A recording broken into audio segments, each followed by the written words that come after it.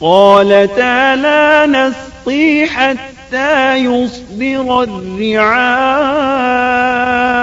وَأَبُونَا شَيْخٌ كَبِيرٌ۔